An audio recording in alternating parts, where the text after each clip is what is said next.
কবিতার কলতান থেকে আমার চ্যানেলে সবাইকে স্বাগতম। বড়দেরকে প্রণাম জানাই, ছোটদেরকে অনেক অনেক আদর আর ভালোবাসা জানালাম। আমি চলে এসেছি এখন হ্যাশট্যাগ আমরা সকলের আজকের বিষয় নিয়ে। আজকের বিষয় দিদি রঞ্জনাদি দিয়েছে। আর বিষয়টা বলার আগে হেসে ফেললাম কেন, বিষয়টা আর কি বেশ ভাবনা চিন্তা করে তারপরে বলার মতো একটা বিষয়, কিন্তু আমি একদম সকাল সকাল বসে পড়েছি, কেননা যাতে আজকে কিছু এক্সট্রা কাজ আছে, তো তার জন্য যাতে ভিডিওটা এমন যাতে না হয় যে মিস হয়ে যায়। বিষয়টাকে বলে দিই, বিষয়টা হচ্ছে এমন একটা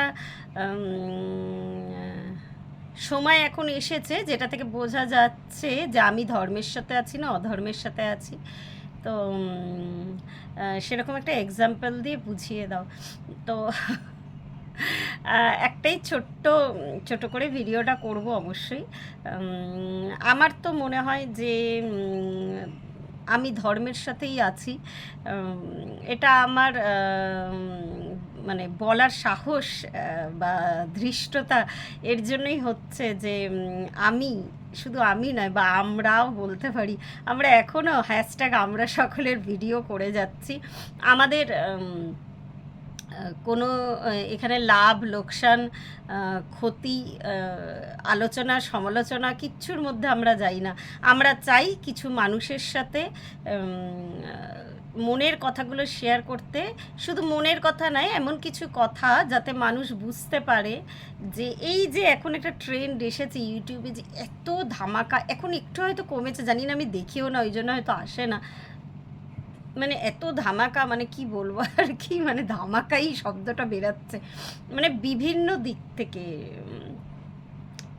সেটা আর কি শব্দ দূষণ হোক, দৃশ্য দূষণ হোক, এইভাবেই বললাম, আর কোনোভাবে আমার বলার ক্ষমতা নেই। তো তো আমরা কিন্তু এই গড্ডালিকা প্রবাহে কেউ গা ভাসাইনি। আমরা এখনো পর্যন্ত স্টিল নাও সবাই কিন্তু আমরা যে কজন হ্যাশট্যাগ আমরা সকলেতে আছি, তো এইভাবেই ভিডিও আমরা করে যাচ্ছি।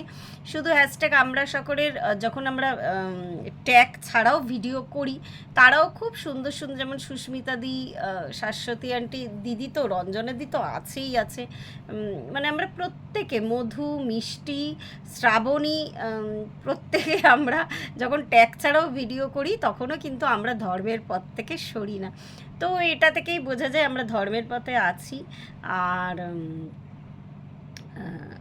কিভাবে বোঝাবো, মানে এটাই আমার আজকে মনে হলো যে একেই হয়তো ধর্মের পথে থাকা বলে। এত কিছু ঘটে যাচ্ছে চারিদিকে। আচ্ছা, এই ক্ষেত্রে একটা এক্সাম্পল দিই, খুব হাস্যকর একটা এক্সাম্পল। আমাকে কিছু একজন আর কি কিছুদিন আগেই বলছিল যে যারা আর কি দৃশ্য দূষণ ভিডিও করে, আখ্যাটা হয়তো বুঝতে পারছেন আমি কি বলতে চাইছি, মানে বেশ আর কি ভালো, আমাকে একজন আবার সাজেস্ট করছে যে হ্যাঁ কি সুন্দর ভিউয়ার হয়, এরমও তো মানে করা যায় আর কি, এরম একটা ব্যাপার আর কি। তো আমি বলবো সে নিতান্তই আর কি নির্বোধ বা অবোধ, আমি জানি না কি, বা দুর্বোধ্য সে আর কি, আমি জানি না তাকে কি আখ্যা দেওয়া যায়। তো হঠাৎ করেই একজন আর কি আমাকে এরকমভাবে বলছে যে এরকমভাবে তো ভিডিও করা যায়। তো তিনি একজন মহিলাই আর কি। তো তাকে আমি বললাম যে নিজের মানে কোনো আর কি জীবনে কোনো ভ্যালু নেই আর কি, মানে যদি এইভাবে টাকা রোজগার করতে হয় তো আমি জানি না, আমি যারা করছে আমি তাদের খারাপ ভালো কিছুই মানে আমার বলার ক্ষমতা নেই, আমার বলার ঊর্ধ্বে তারা, তাদের কর্ম তারা করছে। আর যুগের কিছু ধর্ম থাকে, তো সেই যুগের ধর্ম অনুযায়ী তারা কাজ করছে। আমি জানি না ঠিক করে বোঝাতে পারছি কিনা ব্যাপারটা। সে একজন নিজে মহিলা হয়েই বলছে, ইভেন সে বলছে এইভাবে যে সে যদি ভিডিও করতে পারতো তো এইরকম ভিডিও করে আর কি ভিউয়ার বাড়াতো, মানে এই ধরনের একটা কথা।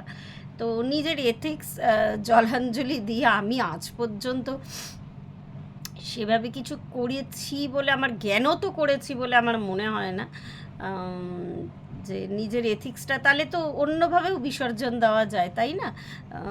তো ধর্মের পথে আছি, ঈশ্বর যাতে সেই সুবুদ্ধি দেয় যাতে ধর্মের পথেই থাকি। তো সেই মহিলাকেও যাতে সুবুদ্ধি দেয় আর কি, যে আমাকে এরম কথা বলেছে, মানে অদ্ভুত আর কি। এটা ওর মনের একটা ধারণা আর কি, এরম করলে ভিউয়ার বাড়ে, টাকা হয়, তো এরম করা যেতেই পারে আর কি। মানে খুব আশ্চর্যজনক একটা কথা। মানে আমি হাসবো, কাঁদবো নাকি কি রিঅ্যাক্ট করবো আমি নিজেও জানি না। তো যাই হোক, বিভিন্ন মানুষ বিভিন্ন ধরনের মতের হয়, তো সেই মতামত সে দিতেই পারে। আহ, তো এই একটা ছোট্টই জাস্ট ভিডিওটা বানাতে পারলাম, এর থেকে বেশি আমি শুনবো আজকে রেদার বলা ভালো, আমি এক্ষুনি বেরাতে হবে। আর মনে হয় আজকের বিষয়টাকে ঠিক করে জাস্টিফাই করতে পারলাম না, আরও ভালো করে বলা যেত। তো ক্ষমা করে দেবে আমাকে। প্রত্যেকে ভালো থাকবেন, পরিবারের সকলকে ভালো রাখবেন। ধন্যবাদ।